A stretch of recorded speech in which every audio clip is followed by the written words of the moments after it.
د انعکاس میډیا ګرانو لیدونکو او اوریدونکو سلامون.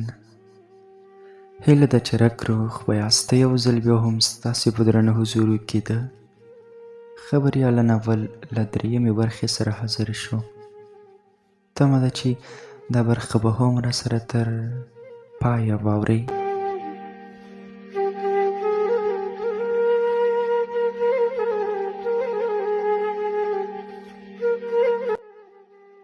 لورې خبره دې منم، خو زموږ په هېواد کې دا هر څه د ځان په بیه کېږي. دلته خو د بیان ازادي نشته. دلته چې څوک د چا ګټې وننګوي یا د چا د فساد برغولی پورته کړي د مرګ سزا ورکول کېږي. دلته انصاف نشته. زور حاکم دی، ټوپک برلاسې دی او ټوپک له مرګه پرته نور څه کولی شي. موږ پرته له تا څوک لرو. که خدای مکړه ته ونوسې د دې کور پالنه به بیا څوک کوي؟ ته په دې خوښه یې چې مور دې بیا د ګدایۍ له لوښي سره د هر کور دروازه وټکوي. رڼا یې په خوله لاس ورته کېښود، ورته یې وویل: مورې هغه ورځ دې خدای جل جلاله نه راولي چې ته نورو ته اړه شي. مور یې د رڼا لاس له خپلې خولې لرې کړ، خبرو ته یې دوام ورکړ: ته ضدي یې. ما څومره منتونه او زارۍ درته وکړې چې ته پوهنځی ووایه، کار به دې له روغتون او ناروغانو سره وي، له دې هره ورځ مړه کېدو به دې څه غوښتل؟ تا داسې مسلک غوره کړل چې هرې لحظه د مرګ ګواښ سره مخ کېدای شي. رڼا د مور خبرو غمجنه کړه، ځکه د مور له خبرو یې درک کوله چې هغه د خپلې لور ګواښ څومره ځوروي. نو د مور د ډاډګیرنې په اړه یې هغه ته وویل: مورې ته په حقه یې. موږ په داسې یوه هېواد کې ژوند کوو چې دلته زور، جبر او پیسه حاکمه ده. دلته اوس هم خلک د ټوپک له شپېلۍ روزي ګټي، خو د حل لاره یې دا نه ده چې کرار کینو. دلته د باطل د ورک کولو لپاره قربانۍ ته اړتیا ده. دلته د سمون او ټیکاو لپاره سرښندنو ته اړتیا ده. موږ که وغواړو خپله ټولنه د روڼتیا په لور بوځو، نو اړینه ده ګواښ ومنو، دې ته چمتو شو چې خپله وینه د دې هېواد د بقا او ښه راتلونکي لپاره نذرانه کړو. دوی خبرې کولې چې رڼا ته زنګ راغی. د تلیفون پر سکرین یې ولیدل چې د رئیس سکرتر یې زنګ وهلی. پرته له دې چې د رڼا د روغتیا پوښتنه وکړي، ورته وویل شول: سبا سهار رئیس صاحب بللی یې. رئیس صاحب ویل چې د کاره له پیل وړاندې باید زما دفتر ته راشي. رڼا ورته وویل: سمه ده. نور تلیفون پرې شو. د سکرتر د خبرو له اورېدو سره رڼا نارامه شوه. له مور نه یې خپل اطاق ته د تللو اجازه وغوښته. خپل بستر کې سملاسته او له دفتره د راغلي تلیفون په اړه یې فکر مشغول شو. له ځان سره په خبرو شو: زه رئیس صاحب ولې غوښتی یم؟ هغه په بدل د دې چې ما ته ډاډ راکړي، راشي زما پوښتنه وکړي او ما وهڅوي، برعکس یې زه په غیر متراقبه ډول دفتر ته وغوښتم. داسې څه شوي چې رئیس راسره په داسې رویې مجبور شوی. هغې په دې اړه ډېرې سوچونه وزغلول، خو ډاډمن ځواب یې ترلاسه نه کړ. رڼا په همدې سوچونو کې سترګې سره ورغلې وې، خو یوې ژورې اندېښنې یې خوب ګواښه. کله به نیمه ویښه ویده شوه او کله به یې بیا له چت سره سترګې وګنډلې شوې. له اذانونو نه مخکې یې د اذان په تمه سترګې رڼې وې. د سهار په راختو یې اودس او لمونځ وکړ. لا یې رسمیت پیل نه و چې مرکزي دفتر ته ورسېده.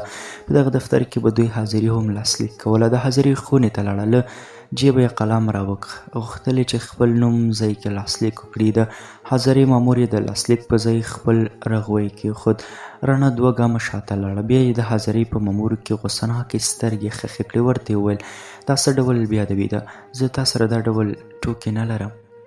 لورې زه ټوکې نه کوم، نه ستا د ځورولو هڅه کوم، نه زما عمر د داسې ټوکو سره سمون خوري. موږ ته همداسې دستور راکړل شوی. رئیس ویلي چې لومړی رڼا باید زما دفتر ته راشي، له هغه وړاندې د حاضرۍ په کتاب کې د لاسلیک اجازه ورنه کړي. رڼا له غوسې سره سپینه شوه. له ده سره یې نورې خبرې پرې کړې. د رئیس د خونې په لور رهي شو. د حاضرۍ مامور ورپسې له شا غږ کړ: لورې موږ ستا په پاکۍ، وطن دوستۍ او هغه مبارزه ویاړو چې په خپل وجود کې دې د دې بیچاره ولس لپاره لري. زه درته ډېره درناوی لرم، خو هیله ده له ما خفه نه شې. ما ته له پاسه امر و، زه مجبور وم، که نه ته داسې رویې وړ نه وې. رڼا یې خبرې اورېدو خو ځواب یې نه ورکاوه. په چابکو قدمونو یې د رئیس د دفتر لاره لنډوله. د هغه د دفتر ورته ورسېد. دروازه یې ټاک ټاک کړه. د ننوتلو اجازه یې غږ یې واورېد. وره یې پرانیست. رئیس ته مخامخ په یوه څوکۍ کېناسته. رئیس ته یې وویل مهرباني صاحب. هغه یې په دې لنډ او د هیلهمندۍ خلاف خبره باندې لنډه موسکا وکړه. ویې ویل ته د یو رئیس سره خبرې کوې، نه سلام نه ستړي مشي او نه کوم احترام. د عادت دې مې خوښ نه شو، خو تاسې لوړ خلک خو ځانونه واجب الاحترام ګڼئ. ښکته خلک درته د خدای پیدایښت هم نه ښکاري. ولې؟ ښه بېلګه یې زما پرونۍ پېښه ده. زه د وحشي ښامار له خولې له کومې راوویستل شوم. یوه لحظه مې هم د ژوند هیله نه درلوده. بس دوهم ژوند خدای را په برخه کړ. زما مور، یتیم ورور او خویندو ته به مې خدای کتلې وه چې وژغورل شوم، خو تا د یوه رئیس په توګه زما د حال پوښتنه هم ونه کړه، او د یوه انسان په توګه دې هم راته ونه کتل چې په ما څه تېر شول. خواخوږي خو دې یو وارې راسره ونه کړه، بلکې د یو عسکر په ډول دې راوغوښتم او بیا دې د دفتر د غړیتوب حق هم راڅخه واخیست. په حاضرۍ کې د لاسلیک کولو اجازه هم رانه کړل شو. ولې؟ اغلې رڼا له ټولنې سره توافق وکړه. دا د اصحابو دوره نه دی چې هر څه د خدای جل جلاله د ویرې او ضمیر لرلو له مخې کېږي. دا 21مه پیړۍ ده. دلته به سازش کوي. ډېر هغه څه به نه ویني چې ګوري یې. لږ د ځان په فکر کې هم اوسه. رڼا یې خبرې ورپرې کړې. ورته یې وویل رئیس صاحب دا سمه ده چې وخت تیر شوی، خو زمانه بدلون نه کوي. زمانه هماغه زمانه ده.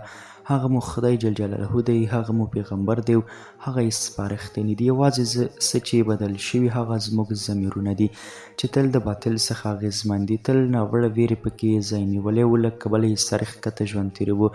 رڼا جانې ته ځوانه یې، جذابات دې له تعقل څخه وړاندې دی. تا له پرونۍ پیښې هم پند نه دی اخیستی. ته اوس هم په هغه پخواني خره سپره یې او اوس هم هغه پخوانۍ ببولالې وایې. په رڼا یې خبرو ښه اغېز ونه کړ. له ځان سره یې وویل دا سړی دې په خبره نه پوهېږي. خبرې او دلیل ورسره بې ګټې دي. نیغ په نیغه د رئیس د خبرو په منځ کې ورولوېده. ورته یې وویل رئیس صاحب هغه خبره وکړه چې زه دې رابللی یم. رڼا جانې ملک په یو بحران کې دی. دلته هر سړی خپله شپه تېروي، ګوزاره کوي. د ملک په ما او تا نه جوړېږي. اوبه له پاسه خړې دي. ما او تا یې دلته چې د رڼولو هڅه کوو دا وخت له زیان پرته بله ګټه نه لري. رڼا چې کم یې د خندا عادت لاره او لکه د شهزاده لورې خبرې یې بې اړتیا نه اوږدولې. د رئیس په خبرو یې نرۍ مسکا وکړه. ویې ویل داسې هم نه ده چې ته وایې. دا منم چې زموږ ملک کې بلا ستونزې دي. د هېواد پالنې احساس ختم دی. مسؤلیت پیژندنې کډه کړې او په خپلو خلکو زړهسوی پای موندلی. خو دا نه در سره منم چې سمون نشي راتلی. که زه ښه شم او ته ښه شې، سبا زما او ستا په څنګ کې بل ملګری ښه کېږي. د هغو نه بیا نور الهام اخلي چې یوه ورځ به ټوله ټولنه ښه شي. نه انډولي، بې انصافي، نه ظلم، فساد، د هر څه به له منځه لاړ شي. موږ مسلمانان یو، له خدای هیله نه پرې کوو. رئیس د میز پر سر د چایو ډکه پیاله خولې ته کړه. غلپ یې ترې وکړ. بیا یې د تمسخر مسکا وکړه. رڼا ته یې وویل رڼا جانې زه تا ته قناعت نشم درکولی او دا هم زیاتوم چې ستاسې لپاره پر ځان خطر نشم اخیستی. زما لپاره تا ته خطر؟ زه پوهه نه شوم. زما له لورې تا ته څه خطر دی؟ ستا له برمته کېدو او ژغورل کېدو وروسته د مافیا یوه غړي ما ته تلیفون وکړ. ویې ویل ستاسې د یوه کارکوونکي له لاسه موږ ته ډېر زیان ورسېد.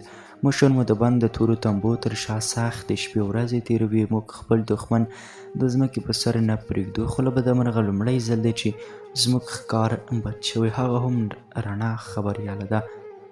موږ دلته چاته د خپل سرۍ اجازه نه ورکوو تر دې چې د حکومت سره ډغرې وهو. که بل ځل هم د رڼا کوم راپور له مخې موږ ته زیان ورسېد، بیا نور موږ د رڼا سره کار نه لرو. تاسې مو ټارګېټ یاست او هېڅ زړهسوی به در باندې ونه کړو.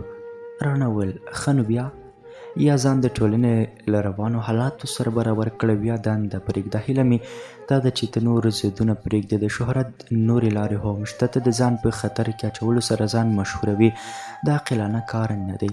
رڼا لنډه موسکا وکړه، په رئیس کې یې سترګې ونیوې، ورته یې وویل: رئیس صاحب، تاسې ترکستان ته روان یاست، زما مسؤلیت ادا کولو ته زما د شهرت پرستۍ خطاب کوئ. زه د ولس آواز اوچتوم، تاسې مې خو د غرض او ځان غوښتونکي بولئ. له تا مې دا هیله نه وه. رئیس یې په دې خبرو په قهر کړ. له یوې خوا د ریاست هوا، له بلې خوا د رڼا پیغورانه جذباتي کړ. رڼا ته یې وویل: زه اوس یو بل کار هم کوم چې له ما نه به یې هېڅ تمه نه لري. د څنګ له دوسیې څخه یې کاغذ راواخیست او د رڼا مخې ته یې کېښود. ورته یې وویل: دا لاسلیک کړه. دا څه دي؟ ستا استعفا لیک. موږ ستا په شان سرزورو کسانو ته اړتیا نه لرو، نو خپل ځان ستا په څېر د ځان غوښتونکو د کړنو له امله په ګواښ کې اچولی شو. رڼا پرته له دې چې کوم ځنډ وکړي، له داسې کول نه یې قلم راواخیست او پاڼه یې لاسلیک کړه. رئیس لا پسخندرکه موسکا وکړه. رڼا ته یې وویل: زه خیر یم.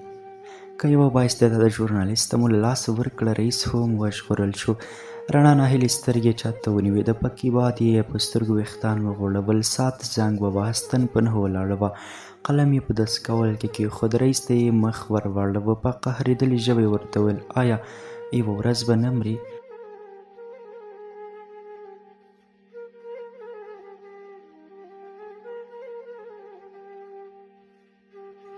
ګران اورېدونکو، دا به د خبریاله ناول 3مه برخه. تر بیا ورتلونکې برخې تاسې په پاک، مهربان او بخښونکي رب سپارم.